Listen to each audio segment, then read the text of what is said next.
Okay, we're recording. So if you want to introduce yourself. Sure. Hi, I'm Tara Lee. I am a co-founder of Terminus Modern Ballet Theatre, which was founded 2 years ago.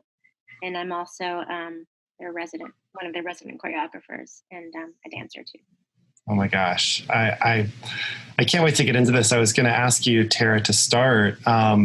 What for you were some of your earliest memories of dance, whether it was dance that you were doing or just stuff that you were seeing even as a kid? I certainly remember my first ballet performance. It was before I took a dance class, and I was with my mom, and she took me to see one of the local ballet companies perform in Coppelia, which is a famous ballet. We're sitting in the balcony. So I remember seeing the show, and a couple of moments when I remember the ballerina performing on stage and looking up towards the balcony and feeling that sense of connection. Wow. With the ballerina, and that was memorable. Yeah. So I was probably, I must have been in kindergarten, so I must have been like 5 years old, something like that. Yeah. There's so many stories like that too, that where, for me, it was just in theater, but just being up in the balcony, it's so strange how you can be so far away and yet there's something about it that can just capture you like that. Yes, absolutely. There's one particular moment that I remember. I really felt like the ballerina on stage was looking right at me. Cool. Yeah. Wow. Well, how did you go from kind of that initial spark to then kind of transitioning toward doing more dance yourself? It was a little bit of help with my mom's encouragement, because I was extremely shy little girl, and I didn't like mixing too much with, especially kids I didn't know, that kind of thing. And I think she wanted me to be a little more interactive. So she brought me to watch the dance class before I registered, and I immediately found it fascinating what they were doing. But the first day of ballet class, I was too shy to even go out into the studio because there was a bunch of little girls out there, and I didn't want to face the little people. So the teacher and the students all had to kind of come into the dressing room and coax me to come out. I remember that, and feeling embarrassed that everyone had to pay so much attention to me. Yeah. That was my ballet class. Yeah. Well, what helped you get over some of that initial nervousness or fear of being out there? I guess it must have just been getting a little bit used to class, and my teachers were very nurturing and welcoming. And I remember my first time in front of an audience, I didn't feel shy at all, which was interesting. So that felt like a very comfortable world to me, I think, from the very beginning. Yeah. They pushed us to go out into stage, maybe in that particular production that I first witnessed. I think that was one of my bigger productions that I was involved with. I was like a little flower girl. I remember being very excited and not shy at all in that respect. So you hear of a lot of introverts being very extroverted on stage. I think I was one of those. Yeah. And once you kind of got in there and you started trying it, was it something that just sort of fit like a glove right off the bat? Did you? No, no, it didn't. There were things that were still uncomfortable to me when I was a little kid. I actually remember quitting the next summer because I didn't like wearing the tights. I thought they were itchy. I thought they were uncomfortable, and the dress code was to wear tights. And so my mom said, "Okay, I get it. You don't feel comfortable in that. You don't have to go." So I remember taking a break for a summer, and then I must have asked to go back, because then I went back again the following fall. I must have missed it. And then after that, I started to feel more of a connection to it. I think the teachers saw as some type of a gift there from a young age, and starting to push me, and I started to focus, and I started to feel, oh, there's something here, there's something here. And especially the performing opportunity, when we started to do that, even if it was a small show in front of our parents or something, I connected with that. Yeah. Yeah. Well, and maybe it might be a little too early to ask this question, but I was thinking, as you're talking, I was thinking about other little girls, little boys coming up behind you, probably curious about the world of ballet. I mean, it is something that just still interests so many kids. Mm-hmm. Is there anything that you would even encourage them with, even at a young age, if there's something about dance or something about ballet that they feel sparks them? Is there a way for them to connect with that? Oh, absolutely. And it's just about not even in a formal class, if they feel like there's something that sparks their imagination when they music, usually what did it for me when I was a kid, to have fun with that and enjoy it and make up your own steps and use imagery and your own imagination to make up little dances for yourself. That's definitely what I did when I was a kid. And I didn't realize how much I was creating dance when I was a little kid and choreographing, and how natural that is for so many kids to just do that spontaneously and not to feel, embarrassed or discouraged about it. And just, even if it's on yourself, just to, keep on being imaginative. And Yeah. of course, if the family lines up with it, to absolutely seek out a class or something. Do it for fun. Yeah. Yeah. Do it for fun. What about because when I first met you, I think one of the things that struck me right away is, and I feel like you probably would say that all dancers are storytellers, right? I would think so.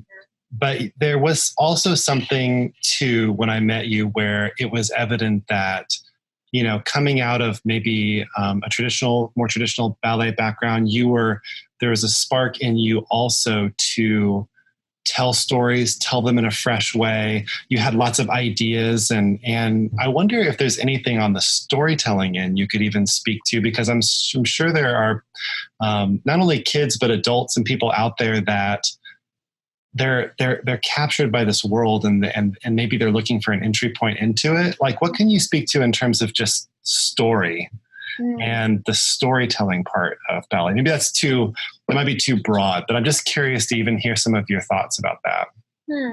I don't know what the entry point was for me. I think it was kind of combining two different worlds, because I was being introduced into dance at a fairly young age. I started when I was 6, and the reading of stories when I was a little kid was very important to me. I remember really caring about my books and reading from a very young age, or reading with my parents, whatever it was. So I think when those two worlds started to somehow understand that you could overlap those and communicate through dance, that was really interesting. Right. And so we had opportunities to do that when we were little kids, being put into ballets, or even doing Nutcracker, of course, since you're a little kid. Where you're right. And all of a sudden, this world of being able to communicate that through music and not necessarily having to speak, even really interesting, I think. And that felt very at home to me.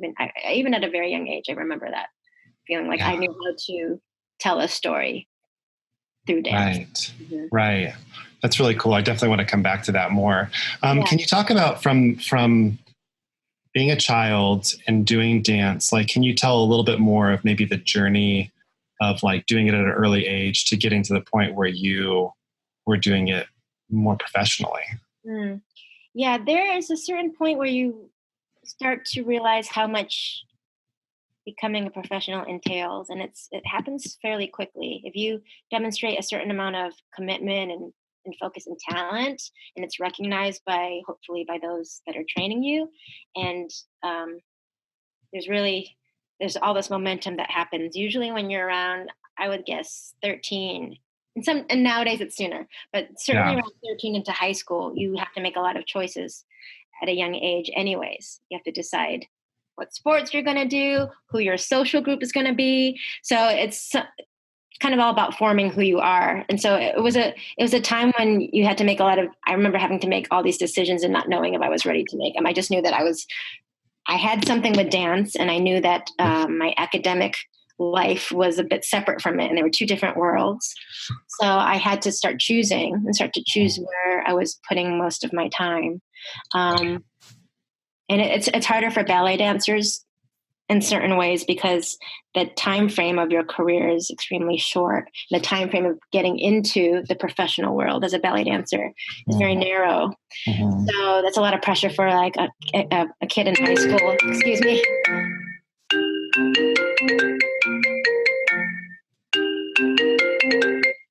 Sorry, we can start. Oh, no worries. Yeah, okay, I should have put that on airplane. There we go. So making decisions at a teenage time of your life, that's tough. So, but the commitment is time. You have to every day in the dance studio, and you have to be hyper focused because I wasn't in a performing arts high school, so I wasn't, I was very much kind of on my own doing that with my school. And my ballet school was very small, so it was something I had to feel the fortitude to do without feeling like, oh, everyone else is doing it. But I really am grateful for my teacher because she acknowledged that I had the potential to take that professional route, and she helped kind of encourage my parents to feel a little bit at ease about it and not feel like, what is my daughter going to do? She said she has some talent there and she can work hard, and this can happen if you allow this to happen. So I give credit to my teacher for that too. That's really cool. How about that kind of transition into, talk about maybe even the early days of being a professional for you. It's a different world. I also was fortunate. There's a lot of things that lined up for me. I was very fortunate because I was able to have a couple of years with a junior company, which is a wonderful segue to go from a student to the true professional world. They really they toughen you up in a way to really understand how to be accountable for yourself and what it feels like to be from morning to night in rehearsal and in classes and dealing with injury and pain and fatigue and all that stuff. So it was a good training ground. I was 2 years with Joffrey 2 in New York, and a little bit like being in the Army. Because you have to. Everyone was asking me, what was it like to live in New York when you were so and so age, 19, 18 years old? And I said, I was dancing. I didn't really have time to go and party and do the whole thing that you would expect a young lady to do. When they're first on their own, you couldn't, you had to be so hyper focused. So when you actually get into the professional world, there's a lot more leeway and you have a lot more freedom to make your own decisions and to choose when you need to hold back and take it easy a little bit one day. I felt like there was a lot more freedom. And then you can also get into trouble because sometimes you have to be careful, stay disciplined as well, because no one's really scolding you as much anymore. Right. Well, the question kept floating up there as you were talking about it, because you're starting to talk about the sacrifices, and I was thinking, for you, why do you love it? Why do you do it? It's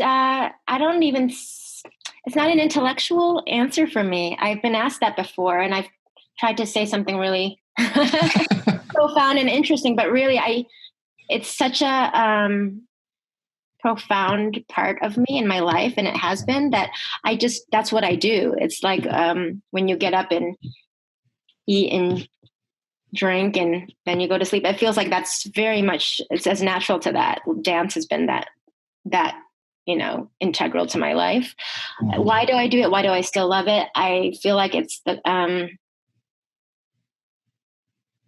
most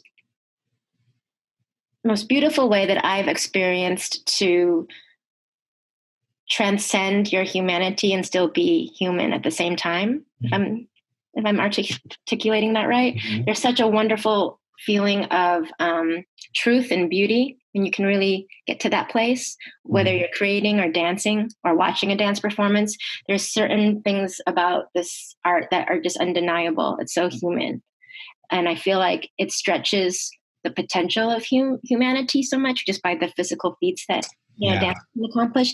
And at the same time, you express true human qualities at the same time. So you're demonstrating the whole scale of like superhumanness and actually the really vulnerable parts when you're telling stories. Right. That combination is very compelling to be part of and to witness, I think, and to create. Well, you're kind of already speaking to this, but what do you think it is about ballet that is so set apart from all other art forms? Ballet specifically?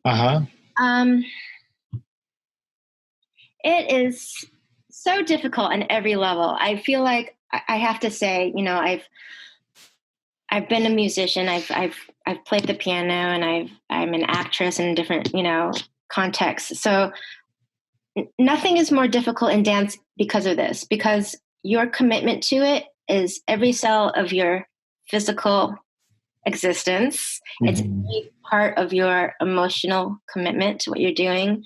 It's certainly, I would say, the mental acuity that you have to bring to the game is equal to the physical, if not more. And then, of course, it's also a spiritual experience. So I don't know too many disciplines that involve all of those at that level to achieve them in an excellent way. You know, there's certainly art that you have to sacrifice and hurt in physical ways. But I mean, dance, literally, your instrument, every inch of your body is part of your instrument. And that's tough. And that's, yeah, that's why you have to take such good care of yourself in every way, you know, with your instrument. And that's a lifelong, you know, that's a every day devotion. Yeah.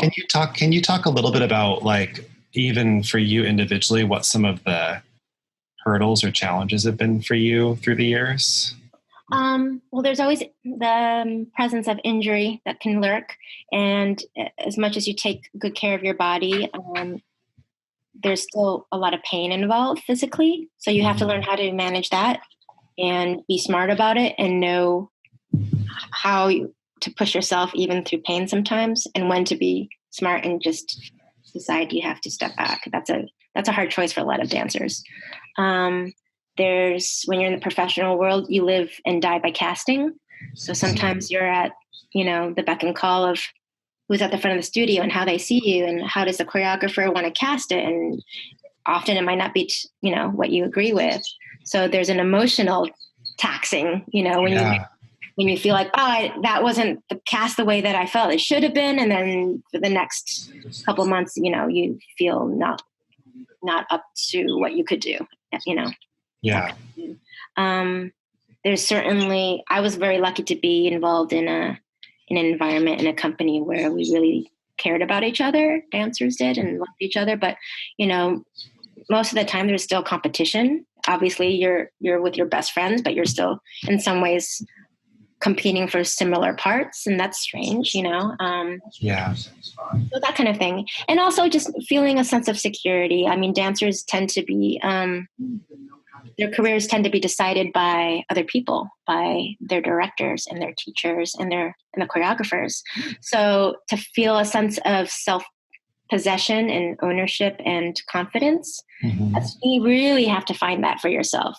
Yeah. And, that takes a while. Sometimes that takes a while. You know, you're lucky if you have a really good family environment that gives you that from the beginning, but it's this world always challenges it. You know, it always challenges it. And you're constantly looking in the mirror, and your job when you look in the mirror is not to praise yourself as a ballet dancer. It's to criticize yourself. It's to critique yourself and find something in the mirror that you need to improve. So you're constantly in that state of never, in some ways, being enough, you know?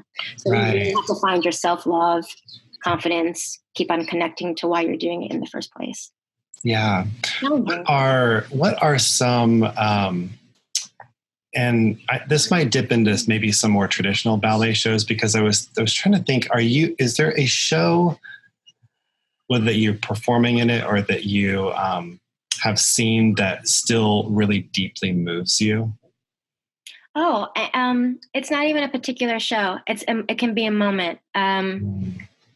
There's many moments where you're caught off guard because you can get very sophisticated and jaded. As a dancer that's been in the world for this long, and as a choreographer, really hard to impress me, I have to admit, because you just know what it takes, and you know, you're so used to viewing dance with such a discerning eye. Every time in the front of the studio, it's for me to make my piece better, or it's for me to coach a dancer and make them better. So every time I look at dance, it tends to be with that perspective. What can be better about it?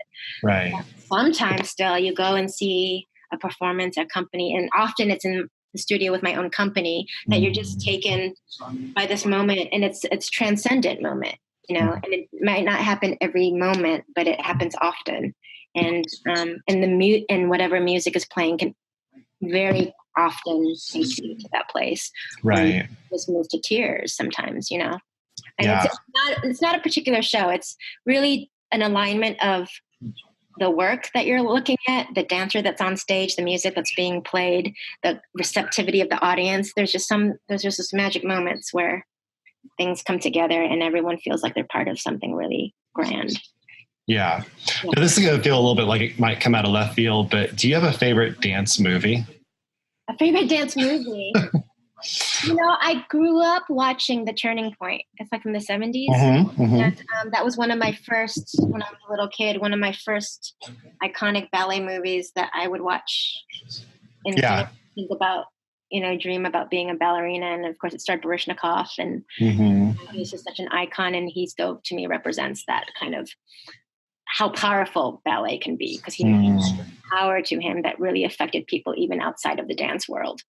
And I thought that was so interesting. It wasn't just dance fans that knew who he was and enjoyed his dancing. So that was, as a little kid, I remember that movie quite well. Wanting to be part of that world, even though it seemed very strange and kind of abusive. Yeah, right. There was something the mystique and the magic of it was still there for me. That's what I remembered. Now, Tara, is there a song still to this day that when you hear it, no matter what kind of day you're having, it just makes you want to dance? Let me see. That's a hard question. And one particular song that makes me want to dance. It's probably not ballet related at all. It's probably like something like Queen plays or something, Totally. Everyone bites the dust. Yeah. Music is definitely my motivator when it comes to moving. And when you were telling about like how compelled I was as a kid to tell stories, it actually, even before that, it was probably having visualization to music. Yeah. It was in my life since I was a tiny little kid. We had music in the house and singing, and we played the piano since I was a little kid. So that was always audio, the sonic experience was always huge to me. So when you put dance into the mix, when I would hear music, I would just get a lot of visualization about what that would mean physically. And I think that's why choreography became such a big thing to me. But yeah, I can't think of those questions. I'm never good at. I can never narrow it down. You'll probably think of the answer the next time that song comes on. Yeah, it's probably true. It would definitely be something like a throwback to when I was a little kid again, right? Because I listened to a lot of Michael Jackson, a lot of Prince, when I was a little kid. So those all have like the sentimental value to me. Right. Well, I was really struck. I mean, the last show that I went to where you guys were performing in Serenbe, I was really struck by, and this is a good entry point into just even back to you as a storyteller, because the types of music that you were using, I dare say, like it was sort of like a potpourri. There were so many different interesting numbers, and I don't know, I could feel myself in it some too, because you picked soundtracks or you picked individual tracks from either films or other passages of music that aren't really known enough that they would necessarily trigger someone to just have the images from that movie or perhaps from something else related to it. But enough that it had a real strong emotional tie to what you were trying to communicate through dance. Can you talk a little bit about your process collecting tracks or going through music and trying to find the right feel for the shows that you're producing now? Yeah, thank you for mentioning that, because that was my intention when I was picking music for that piece and for all my pieces. Often, especially when I'm creating something that's a full length work, I just throw in a buffet of different types of music in there. And sometimes people ask me if that's intentional. And it's not intentional as much as what I feel is appropriate. Because, when I'm telling a story, or if you were to tell your life story, you wouldn't necessarily tell your life story with Mozart. Right. Or with one type of music. It's definitely a soundtrack in a way. Yeah. And so, for a lot of these longer pieces, especially and when they're narrative based, I tend to pick what feels emotionally correct for the arc I'm trying to convey. So for me, I don't thread it together by technical aspects musically or even intellectual like rationality so much as what it triggers for me emotionally. And that's usually very quickly when I'm searching for music, I feel that resonance immediately or not. And then whether or not it fits into the scope of a particular work is another question. Yeah. Sometimes do I pick tracks that don't necessarily have that register in me? Yeah, sometimes it's for practical reasons and I need to transition a scene to another. And this soundscape really works. And of course, you don't need every moment to be like, right. You know, incredible emotional roller coaster. You need the push and pull. Right.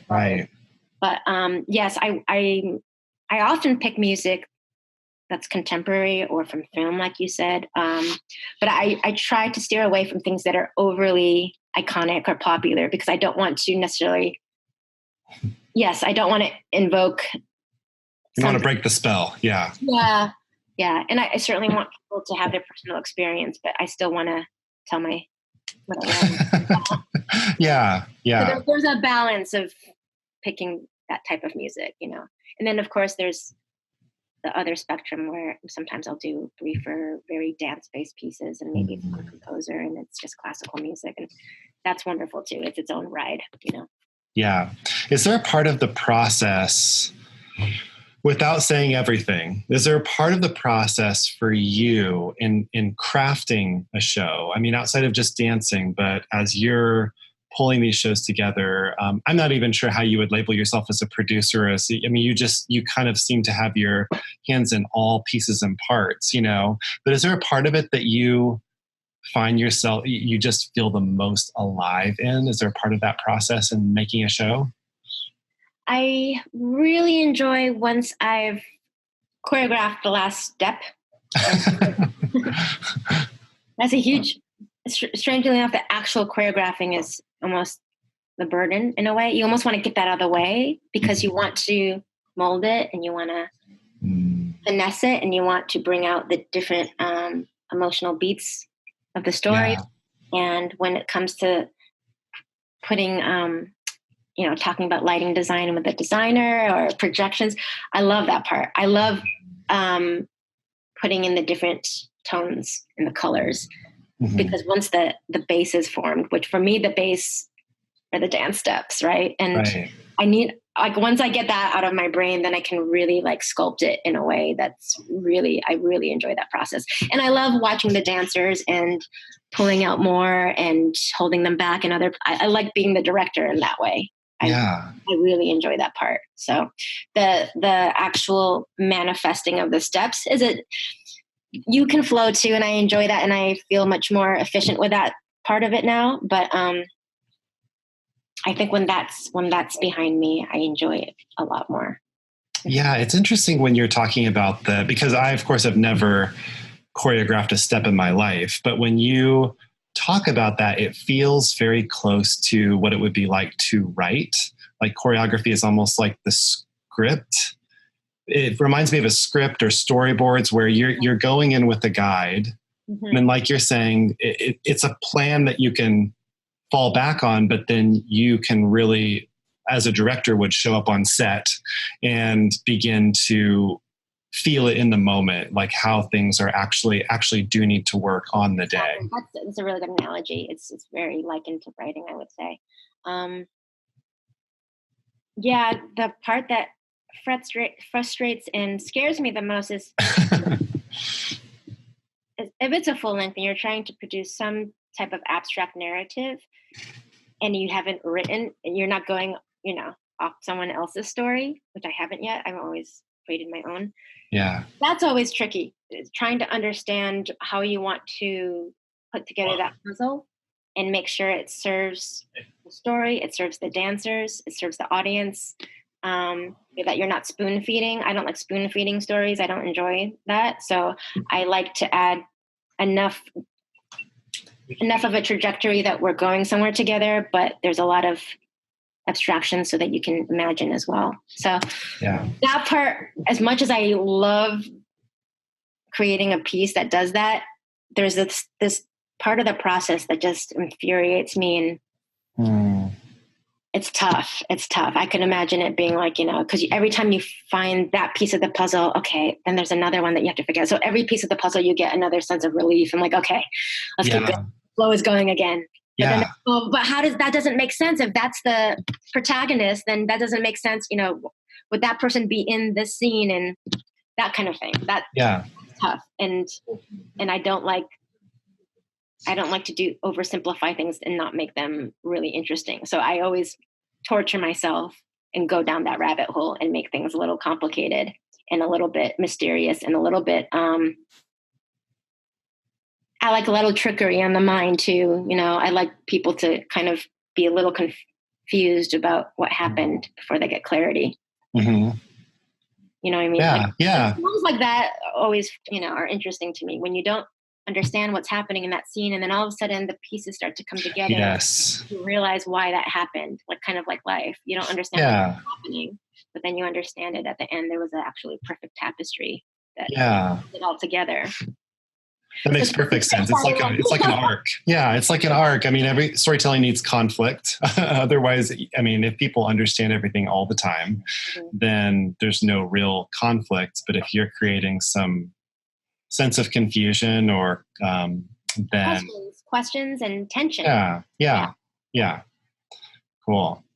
Well, gosh, I got into that so much. I forgot what I was going to ask next, but tell me this then, because you did refer to the fact that you create all original content, that you haven't leaned on stories that have been told before. Can you speak to, even for you personally, why is that? Like, why do you like to create things from scratch? Like is a relative term, but yeah, that's a good question too. I think because I have enough going on that I feel deems it worthy to bring out. I feel like enough stories already and themes that I'm interested in that I wouldn't be of service to my own voice if I didn't try to do that.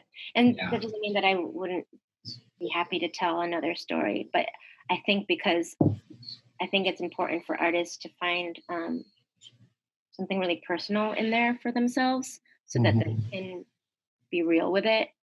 And I think the more personal you are telling a story, it becomes a bit more broad and universal, actually.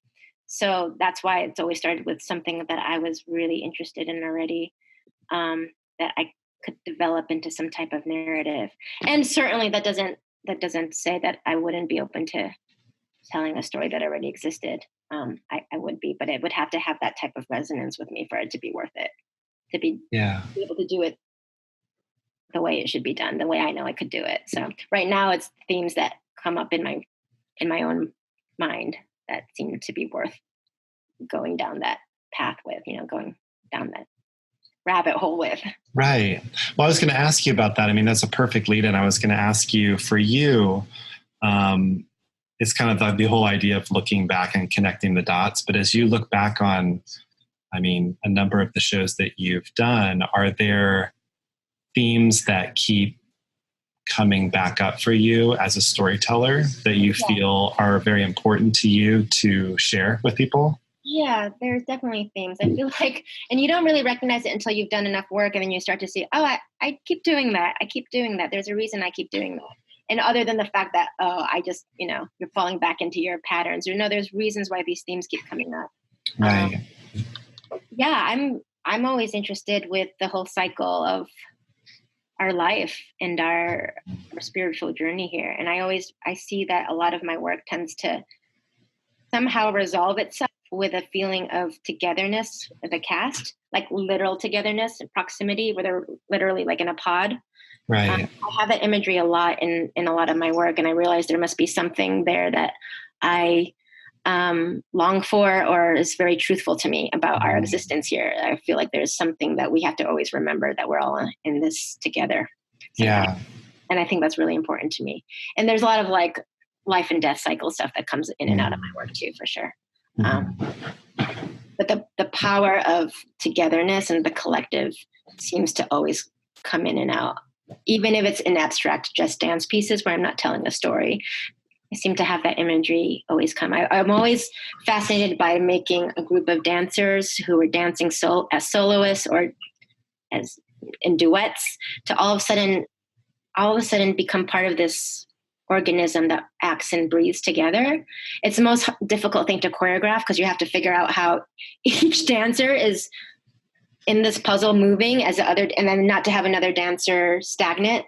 But I'm always interested to understand that. So it's a very tedious process to create that type of scene, but I tend to always put some version of that in a lot of my work. Have you stumbled across or discovered along the way why that idea of togetherness and unity is so important to you? Yeah, I think in my searching as a person, I realized that is the most central truth that I've come to for our lives here. Like we get involved with our lives and our families and our drama and sickness and togetherness and all that stuff. And it's so easy to make this reality so concrete. And when I'm able to be quiet or meditate or have those moments as a dancer or a creator where I feel like I can go underneath all that, it's very much a sense of everything's okay and we're all together in this in some way or another. And no one's really alone, even though sometimes, life can toss you around and you feel like your story is different than everyone else's or whatever it is. I think that's what it is. In my most, interesting, quiet moments that I've had clarity, that seems to come up a lot. Yeah, there's this really loving, compassionate energy that envelops all of us all the time, but we just don't always remember it. Yeah. Well, without leading you too much, it feels like it's a really important time for that. Yes, indeed. Yeah. It always is, but I feel like this is a wonderful time and, where everyone is right now, to remember that there's a lot more that unite us and that there's more similarities than not. Yeah. Look underneath all the noise.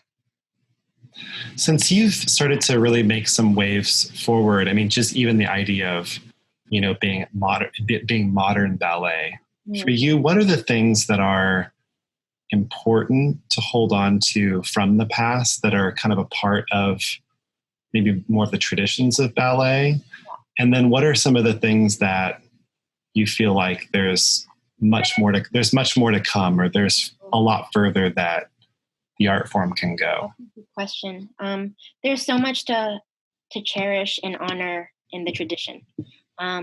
Even to this day, the company, we're a contemporary ballet company, but we start each day with a classical ballet class. When we teach our students, we still make sure that their ballet technique is in the forefront of their training.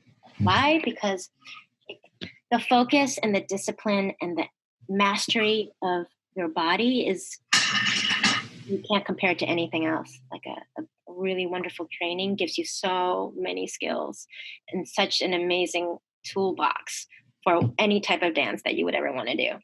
And it's like classical music. There's just some things that will last forever.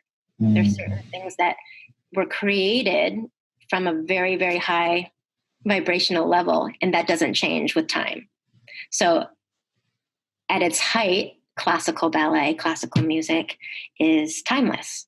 It still is when it's done right, when it's done with love and truth and all that stuff. So that you hold on to, and you hold on to that incredible consciousness and awareness of one's body that you can't get with any other discipline. Where there's room to evolve, there's room for being more human in that context. There's room for being a little bit more creative and free within that context, for being more expressive, to tell the stories that people want to hear and resonate with people today. So you can certainly modernize the stories that you tell and make it appropriate for where we are as people and evolving. You have to do that. My work always incorporates both. I still have, you'll always know that I was a ballet dancer from my work. I always incorporate that. I love it. I love the lines that go forever. The actual physical lines of ballet are gorgeous to me, and I will always love those. And I like distorting them too. And I like the contrast. I like celebrating that aesthetic, and then I like immediately seeing a distortion of it, because it's both at the same time, and you can celebrate both.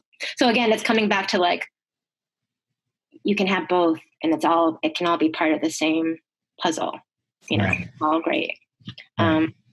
Yeah. So for instance, when we train our students, we teach them improvisation techniques, which is not usually what ballet dancers learn. Improvisation techniques really help you to create with a choreographer. It helps you to think on your feet and be a creator yourself, and to do it spontaneously and not have to feel like, oh, how do I use creativity where I can't make up a step? I just follow steps. No, we want to empower dancers to be their own creatives as well. So that I think there's room for that in the ballet world, to invite that skill set in. Yeah.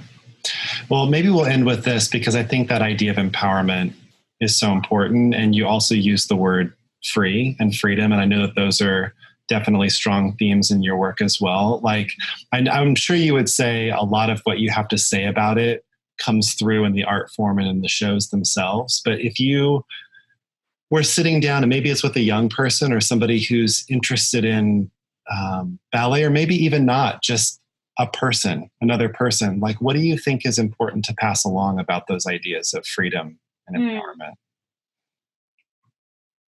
I think it's really wonderful to check in with your own guidance system.